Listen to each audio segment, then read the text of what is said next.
ni kedwa yudo kanyo ni kawadonjo e siasa ma Siaya en ni jodak moko e county ma Siaya nyobago ng'anyo ka gikwedo jalup gavana ma county no William Oduol.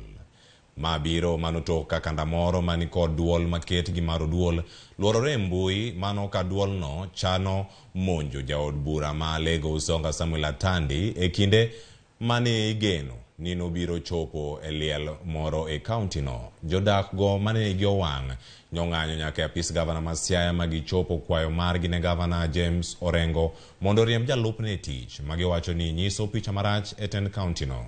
Jodak go bende oro kwayo ne od bura ma county no koluo mano kuom speaker mare mondo miyo kawo okang' mar chik ne jalup gavana William Oduol.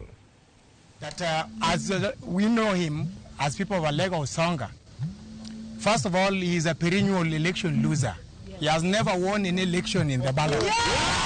William Oduol must know that through the struggle and the strive of Samuel Nungatandi, we got the opportunity to be the deputy governor of Siaya. And what is inching him, we have known. We've digged it so deep.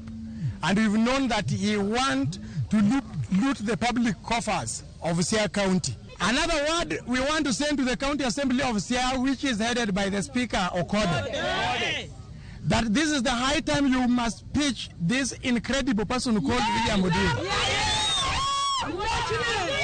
You have no reason to leave Oduol in the office.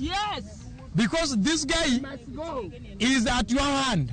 It is through your office that we can get all these resolutions. Before you come and start disturbing Lego Songa, saying that you are the person who is representing Lego Songa, please come back to the people. We want to ask the governor that the governor, we are the one who gave you this gentleman from Lego Songa. We the people of Lego Songa, today we are rejecting him. Wanganyo mamol, duke masiaya oyao, ohaladhi kama kawaida, watingo boke mamajan, mangiso ni wanu walando manakwe.